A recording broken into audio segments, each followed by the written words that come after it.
What is contour drawing and why do people talk about it and then different people do it differently?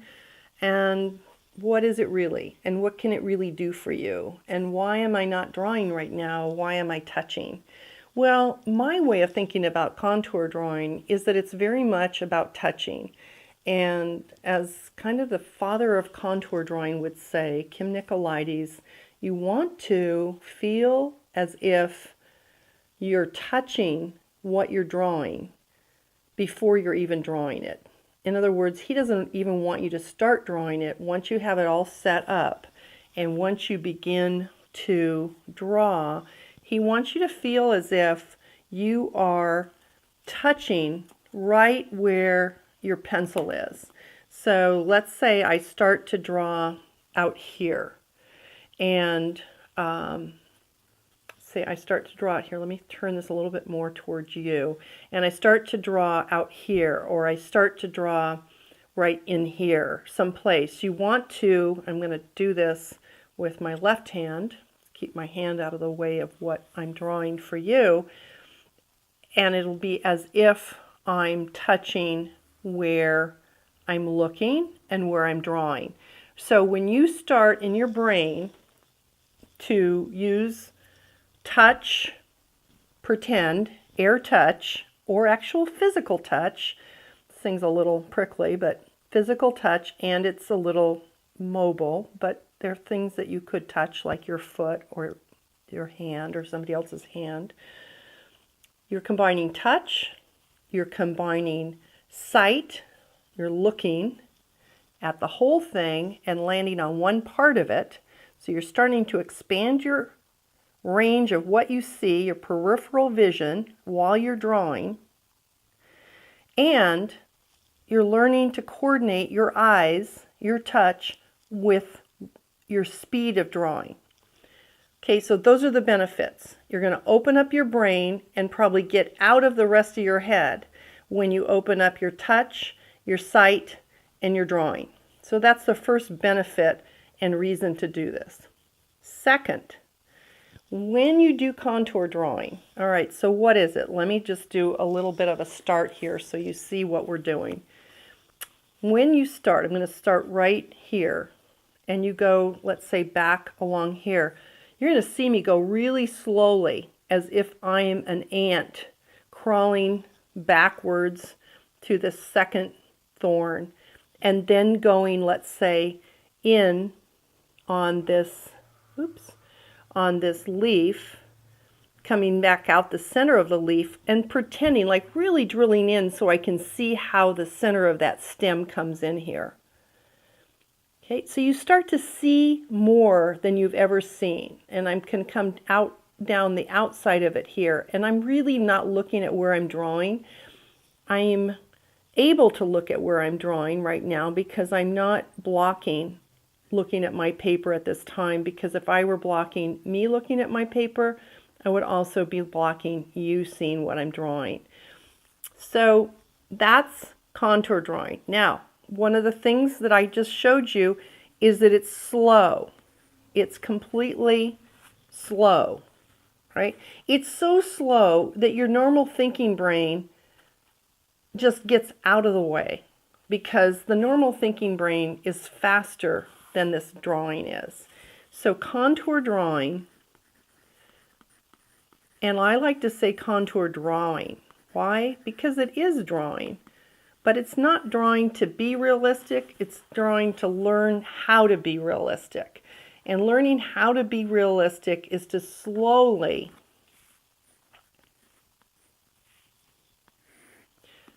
look. So you've heard of slow this, slow that, slow down. You want to do this in a way that allows you to be drawing in a way, let me grab another piece of paper here, that is slow. So you're going to look, it's slow looking, it's slow feeling, and it's slow drawing all at the same time.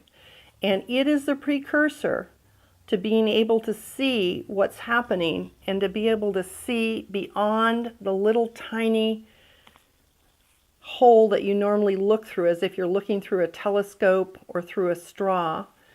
And it's also not just outlining, it's also coming down the center of things, like I am right here, and then going back out over things. And the whole thing can turn into one big funny jumble. And people just really have a hard time with thinking that we're going to do this. I mean, they've come to a class when I'm teaching at the college to learn to draw. And then I talk to them. I'm going to pick up my pencil and do what's called, if you ever go to another class, it's called modified contour, where you reposition your pencil. I'm going to come back out this thing.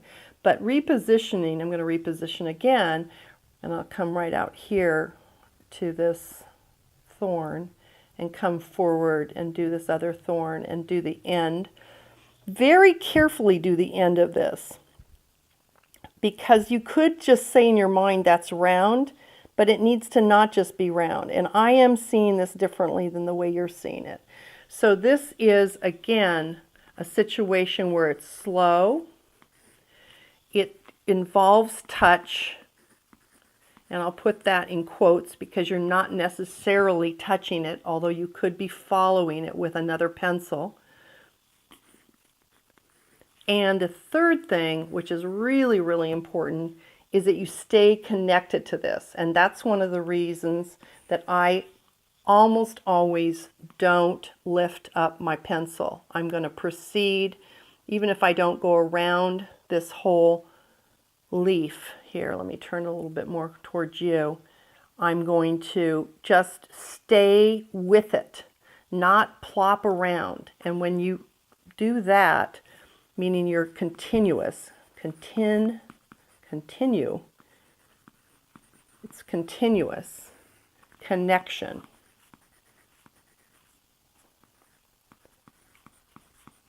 So continuous connection. And the third thing that my students have added to this, actually that's the third thing. The fourth thing that my students have added is that you block your paper.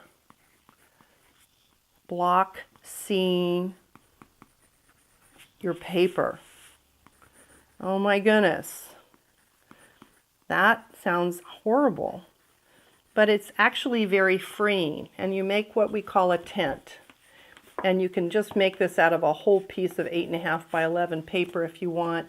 I've used some thicker watercolor paper just so that it has a lot of strength to it, and it can block me seeing, and it'll block you seeing what you're drawing. Now here I am drawing with my right hand. I'm left-handed, and that's another thing you can do. You can switch off, and it can be an exercise for both sides of your brain. The right hand is connected to the left hemisphere moreover, and the left hand is connected to the right hemisphere moreover. And you'll see that they both draw differently. Why would you draw without looking at what you're doing? So that you're free to see what you're drawing.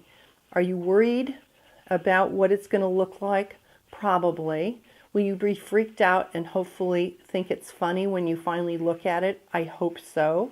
And will you stick with this, even though what you're making is not perfect, it's not realistic, but you know what? It's going to turn you into a real drawer. I want to, as much as I can, emphasize slowing down, which I think I just had 5 sips of coffee and I'm talking and doing this at the same time, but I want to show you what this looks like and maybe even what it feels like. And let me slow down. The other thing I'm trying to do here, which I haven't really mentioned before, is that I'm trying to be continuous. I've mentioned the word continuous, but the idea is that you don't go boop to boop to boop. You don't go from point 1 to point 2 to point 3 to point 4, that you just work it continuously. And when you want to backtrack, I'm not even going to reposition. I'm just going to go back and slight glance down there. I will admit to that.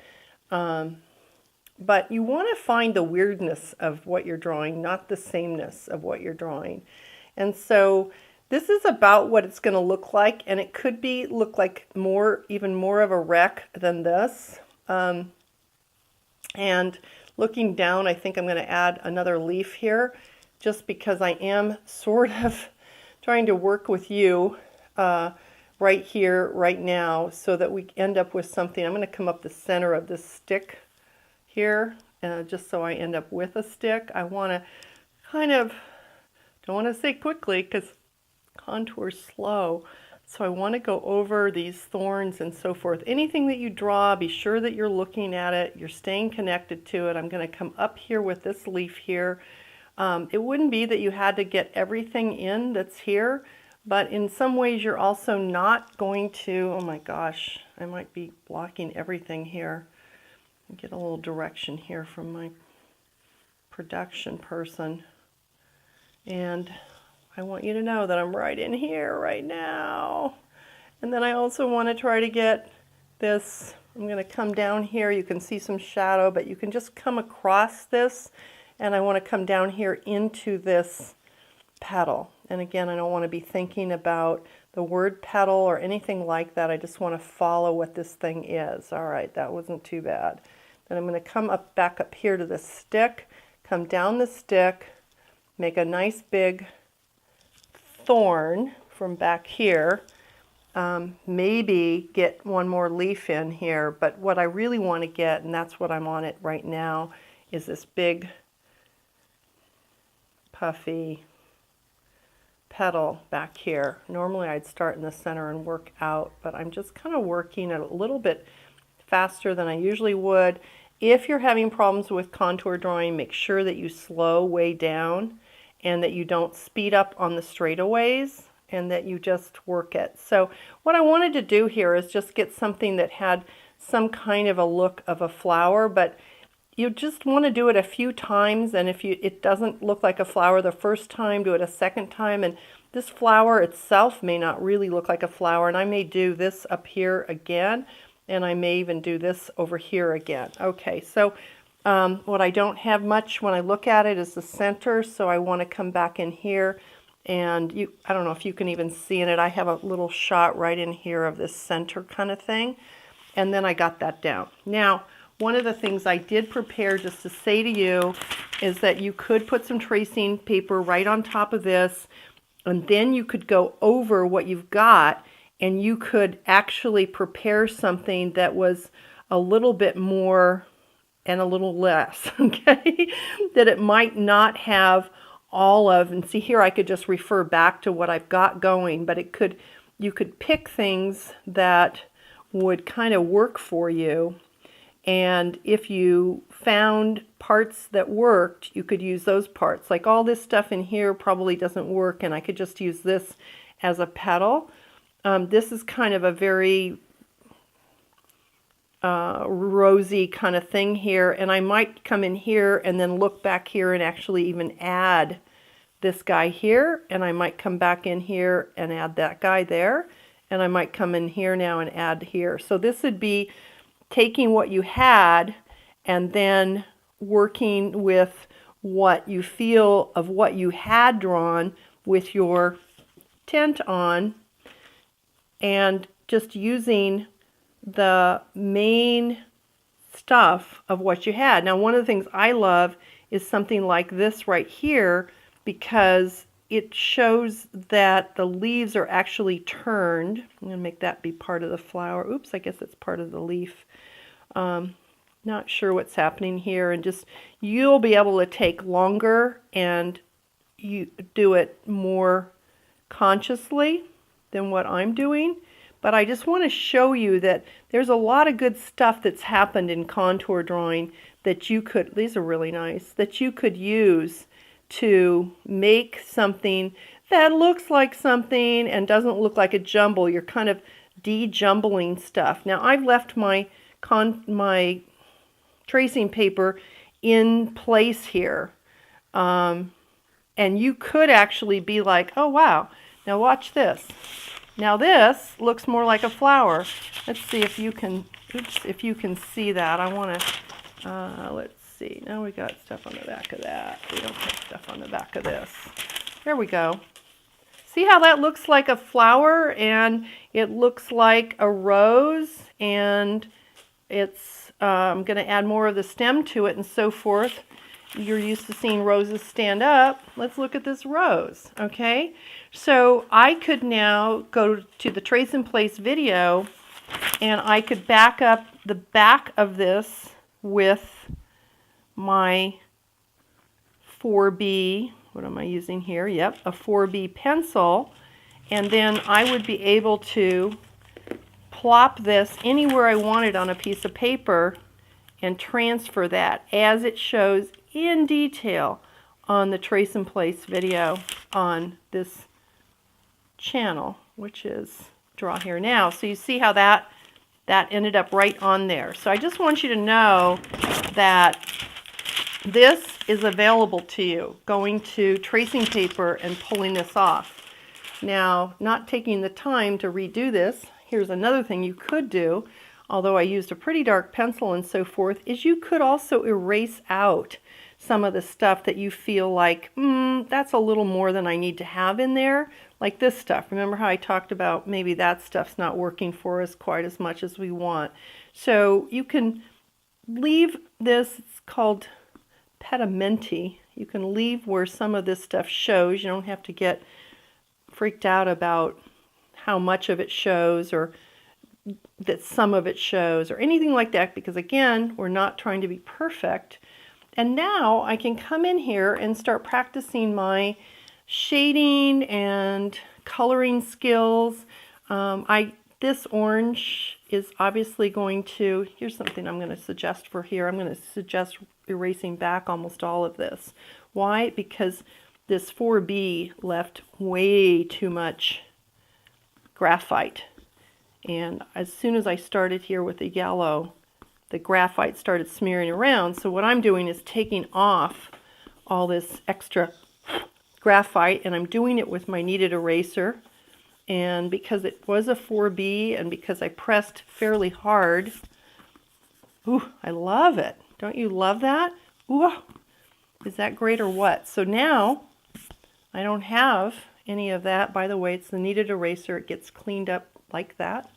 So I don't have any of that smearing around. And now I can come in and just have the time of my life just working this. I've made my own rose and my own, remember I was going to add a few things down here, so maybe as per my tracing and my additions that I pulled in here, see, I might make a few more petals, and I've still got this to look at. So now I can come in here and work it in a more realistic way. And why am I using yellow? Well, it's going to give me some familiarity with what I'm doing. Yellow is part of the green and yellow of the leaves, and yellow is also part of the orange. So yellow is common to all of this, and I can either get in here in a really kind of tight way if I want to, or I can just get in here and kind of color in or gesture in, scribble in where I'm going to have this, and it gives me a feel for the whole thing now. And if you wanted to get where you could see these additional petals more, then you could come in here and you could also, I'm not going to get really tight about it, but I could start working these with a little more finesse. I kind of like it the way it is. The thing I love about contour drawing is that when you practice this enough that it makes any sense at all, it has the nature of the thing. It has the feel of the thing. It feels like what you're drawing. And that's one of the reasons that Kim Nicholaides, the author from the 1940s, who taught at the Art Students League in New York, that's why he invented it. And he is the one who invented it. And he invented it so that people could draw better, so that what they were drawing would be better, so that what they were seeing would be seen in more detail, in more of its essence. They didn't have the word essence back then. He would say that you would see the gesture of it. And now we could say that you see the nature of it, you see the essence of it, and so forth. And so this right here doesn't have to look like that exactly, but you see that I'm headed towards that with this. And so you just want to keep layering your different colors here. With this being a coral flower, I can use a lot of different colors, and I can even use some green in it to have it have a relationship to the foliage, to the stem and so forth. But I can also use it to go under places like you don't want to come in here with black or something like, wow, I see a shadow, so let me stick black underneath here. A little green will do. If you want to leaves, you can add some green in here, and later you can add more, but that's going to desaturate your areas underneath each of the petals.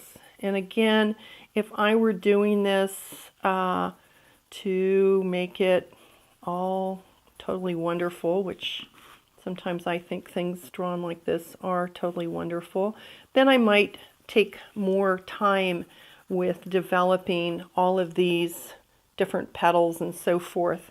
Oh, this was so great. This, I put the green in here, but this was going to be that petal that's down here. And we just want to have that nice and pink underneath here. And then we can use the green to push the kind of shadow from this leaf underneath it. And then I see that the leaf could come out here a little bit more, and how the back of that leaf is flipped and it's a little bit different color. And so again, we're continuing to focus on perception here rather than perfection. And we're working with the big picture, not the tiny, tiny picture as we develop this. When we are actually contour drawing, we are working on seeing the most detailed but continuous relationship of everything that we can. We want to see the nature. When we see the nature of what we're doing in contour in this, then the nature of that is going to carry here. And we are not having any more. We can work at it if we want, but we are not having any more having to be the camera.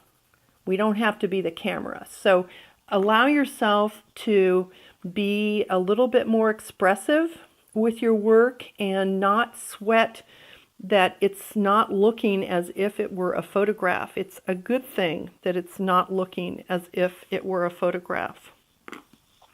So more and more can be added to this continuously, and you can play with it any way that you want. This is some pretty brilliant light here, but you can still see areas that are in shadow underneath the leaves. And that's always the clue, is wherever the light is blocked, that's where you're going to see the shadow. So again, I'm just picking up the pencil and putting it into places that are maybe a little bit darker or areas that are more brilliant. And I'm also not going to sweat matching the color exactly. If anything, I can teach you at this point in time not to sweat trying to get everything to be exact, but what we're doing here is we're using this flower and we're using this setup and we're using our contour drawing to actually make something that is based on this flower, not necessarily having to make it realistic like the flower. And if you put any more lines in here, like little guide things and stuff, let them float away. Don't, they just put them in so that you can use them, and then pull them out so that they don't become, it doesn't become like a puzzle. This is where you're starting to learn how to make form based on your contour drawing. And your contour drawing is based on seeing form, not seeing things as a flat thing, but the way contour comes out, it's just the weirdest thing. The way it comes out is in a way that reflects the fact that this thing has dimension to it. And so here's where we're starting to just play with this and finishing it out as best we can, but also as easily as we can. So, and honoring this pedimenti, meaning it's an Italian word meaning kind of like the underpinning. So if you do want to come in with lines, you might consider just kind of honoring some of the lines in the way that they were put down with the contour drawing. And just keep working it till you haven't hopefully wrecked it. But here's an idea. Let's say you do this, but you've already put this whole thing onto the tracing paper. Well, you can do it once, and then you can trace and place it and do it again. So this just gives you all sorts of possibilities of what you can play with and do with contour drawing. When it gets to the point where you can actually trace and place it and clean it up a little bit if you want to, or just go right into what you've got. Again, I used the kneaded eraser to try to get rid of some of the excess graphite here so that it didn't interfere with the delicate colors of this flower. So have a lot of fun, and no matter what, keep on drawing.